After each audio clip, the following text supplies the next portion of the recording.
We're going to start this semester with Chapter 2. We're going to be skipping over Chapter 1, which really is just an introduction to the textbook. So here in Chapter 2 we are starting with chemistry. Chemistry is the basis of really everything, non-living or living, although our focus this semester will certainly be on the living since it is biology.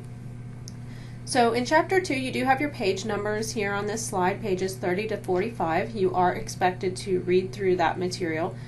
Try to focus these recordings on the content that I feel is the most important, but you are responsible for everything in that chapter. So as we start to go through Chapter 2, we are going to be talking about what we would call matter. And matter, you will find a definition for that in your textbook. It's basically anything that has mass and volume.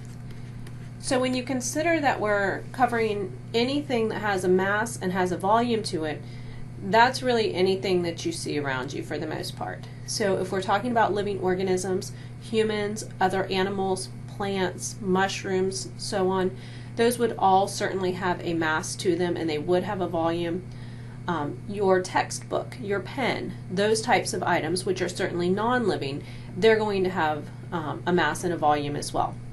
So all of these things that we talk about this semester, they will be matter.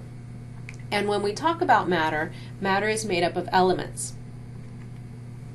This picture that you're seeing here is what we call the periodic table of elements. There are different variations of the periodic table. Some of them will list different total numbers of elements on them. This particular one lists 118. Now, while there is 118 different elements, we will really be focusing on a few main ones that we're going to find very commonly in living matter. And then those 4 that we're going to discuss, those are the ones that we're going to see repeatedly this semester. So I think by the time we finish Chapter 2, and certainly by the end of the semester, you probably will have memorized a lot of aspects of those. So the ones that we're talking about, it's going to be hydrogen, which is up here in the top corner, carbon, nitrogen, and oxygen. And if I were to probably ask you to list some elements, most students, those would be some of the first ones that they did list off. Now the reason they're going to be so important to us is that basically they make up 96% of living matter.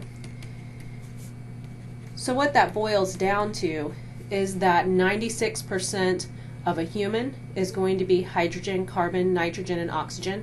96% of a plant, of a bacteria cell, living matter, no matter what kind it is going to be made up primarily of those 4.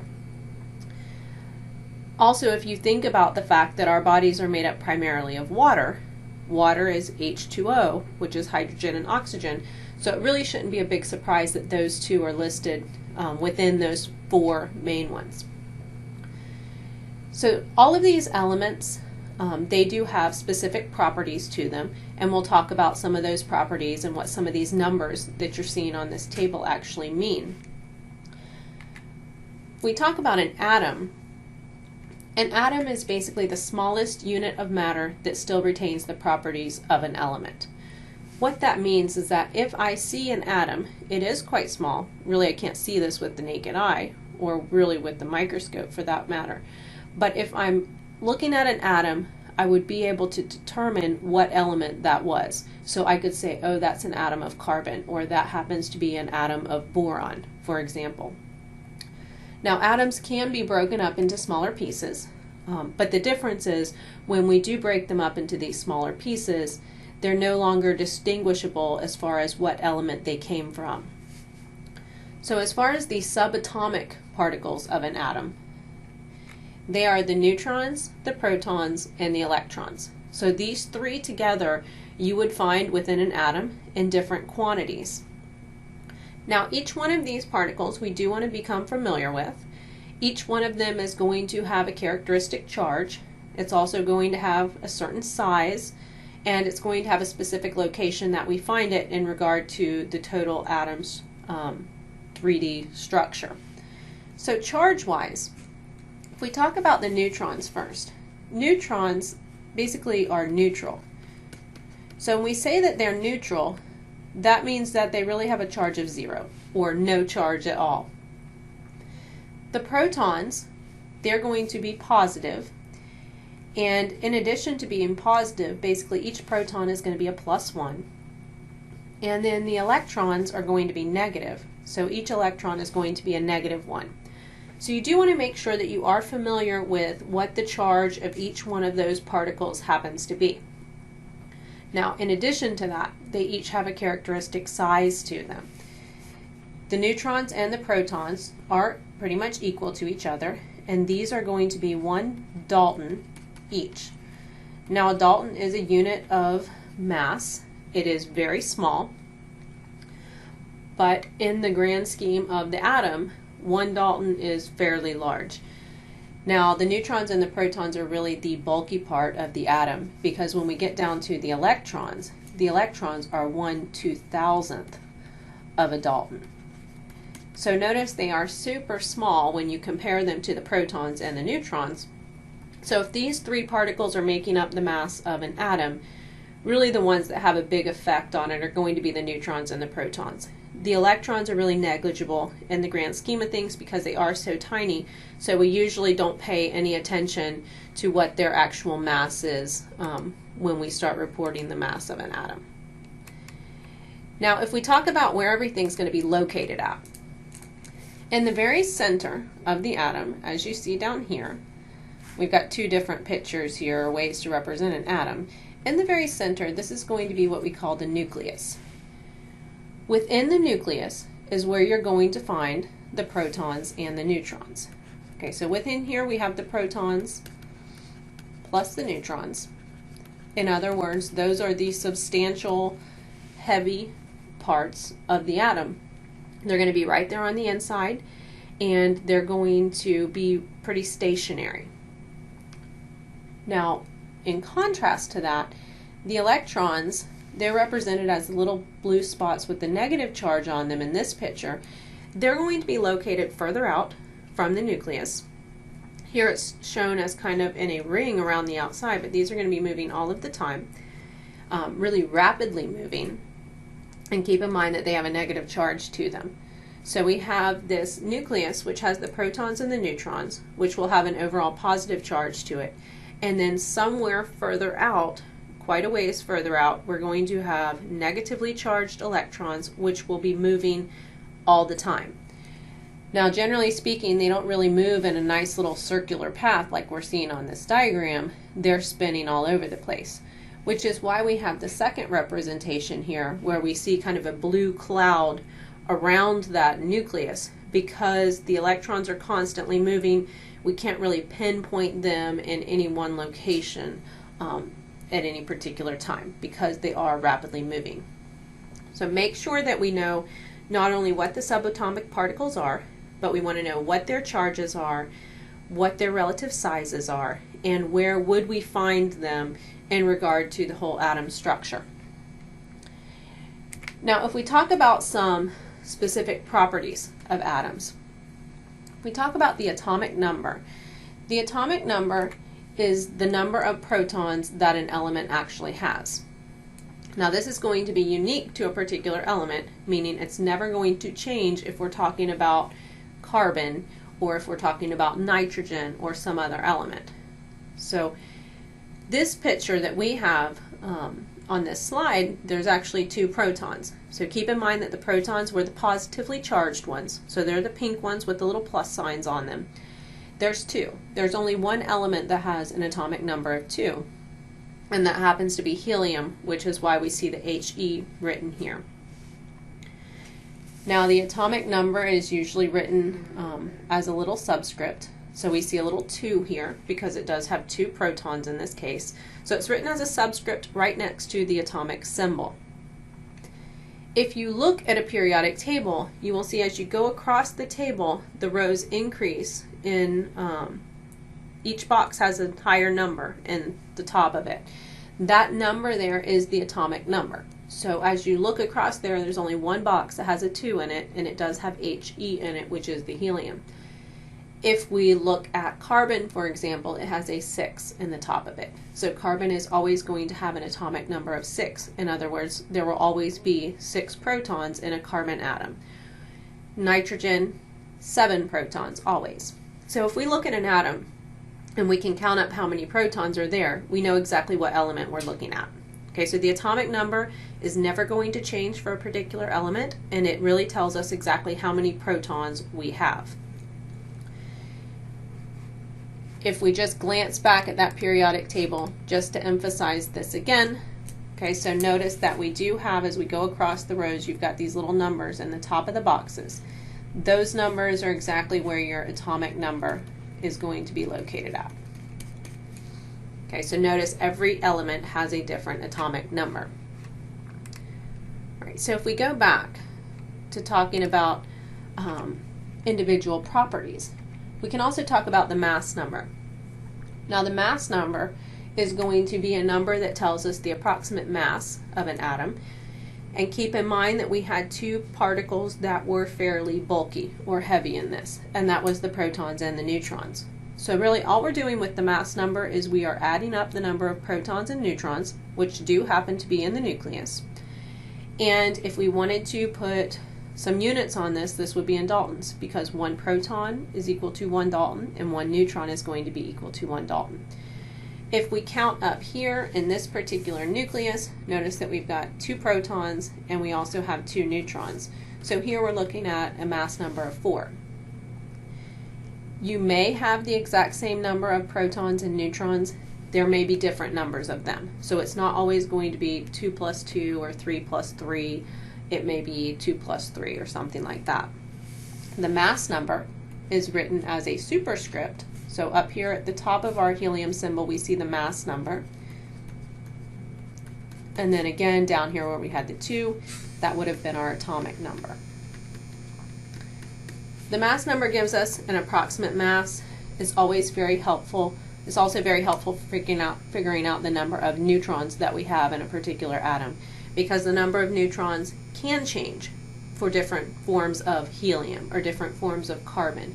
Carbon may always have an atomic number of 6, but sometimes it might have 6 neutrons, it might have 7 neutrons, 8 neutrons. That's going to be variable.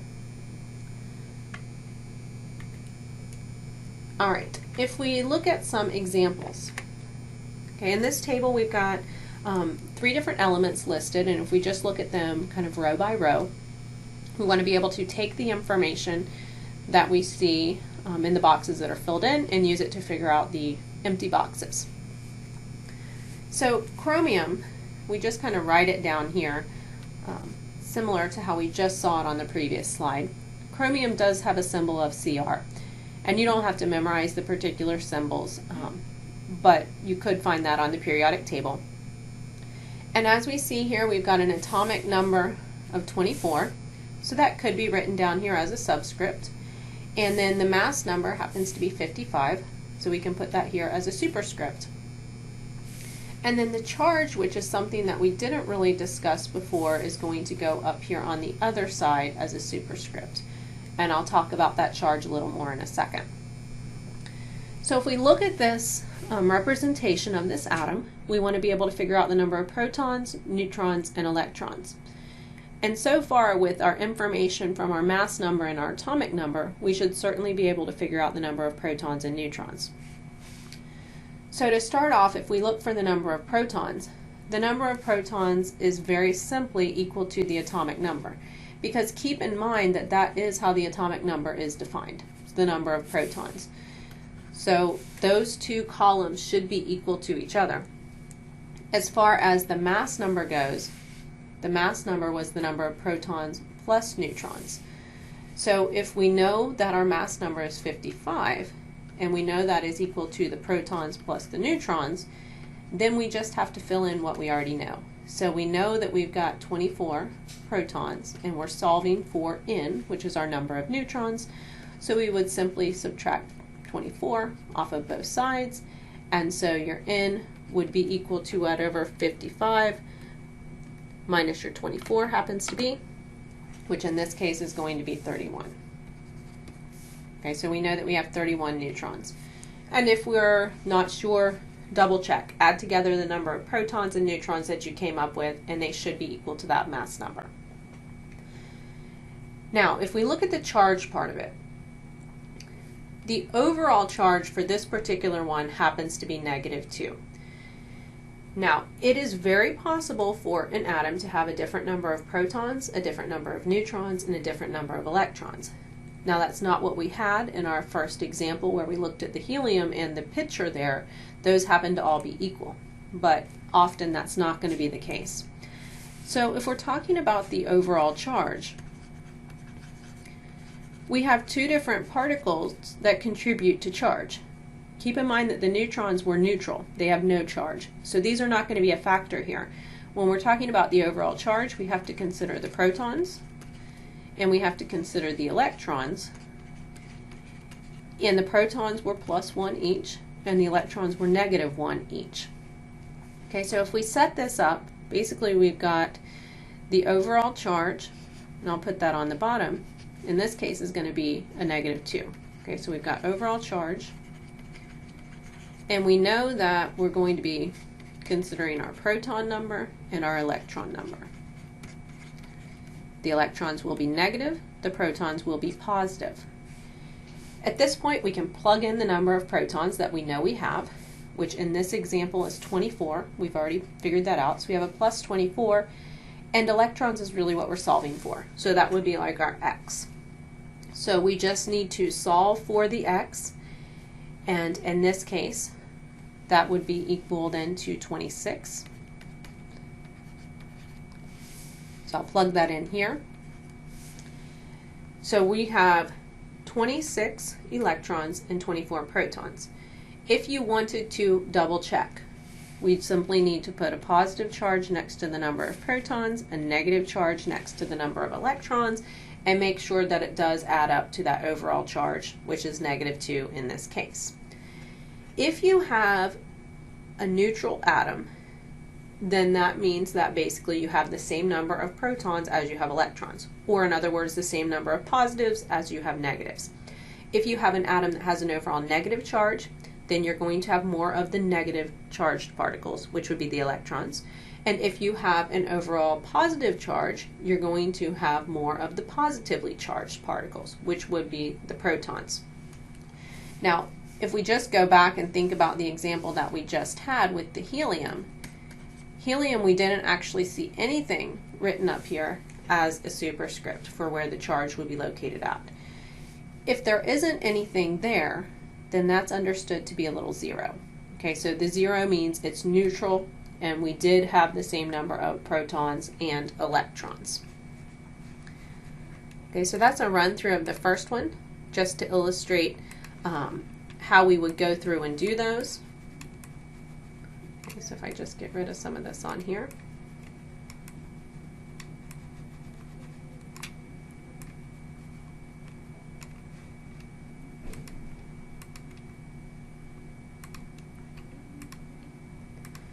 All right, it's easier that way.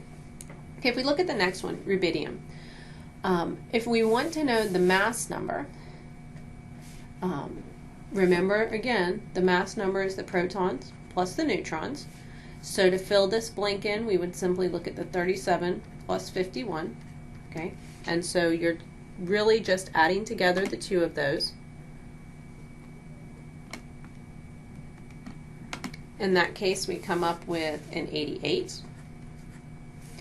As far as the atomic number goes, that one we can really just copy exactly over here, 37, because we know that the atomic number is the number of protons. And then for our charge, we're considering the number of electrons and the number of protons. So the number of protons, we've got a plus 37. For our electrons, we've got a -3. Okay, so the overall charge here is going to be what? Okay, it's going to be a positive 34, which is not really a realistic charge, but you get the idea how we figured that out. So we're taking the number of protons, we put a positive charge with each one of them. We take the number of electrons, we put a negative charge with each one of them, and we get that overall charge. If we look at the very last one, iron. Iron If you find it on your periodic table, it has a symbol of Fe. Okay, so notice in this case, we're told that the element is iron, but we're not told how many protons, and we're not told the atomic number. So in this case, you really do have to go to your periodic table. So when you go to the periodic table, we find iron, which is right here in the middle, and we would look here and see that it does have a 26 in the top of it. That 26 is the atomic number. So knowing that that is our atomic number, we can come back over here and we can go ahead and fill in the atomic number as 26. And we can also fill it over here in the first column because it would go there as well. Okay, so we've got 26 for our number of protons. We already know what our number of neutrons is, so that together we can use to figure out the mass number. So the mass number would be 26 plus 27. Okay, so 26 plus 27, we're getting 33. And then the last part is to figure out the number of electrons. And the number of electrons is where most students do have the trouble. So we want to put our charge on the bottom, which is a plus 3. We're going to consider the number of protons that we have and the number of electrons. Number of protons is positive, and we've got 26 of those. The number of electrons will be negative, and that's our x that we're solving for.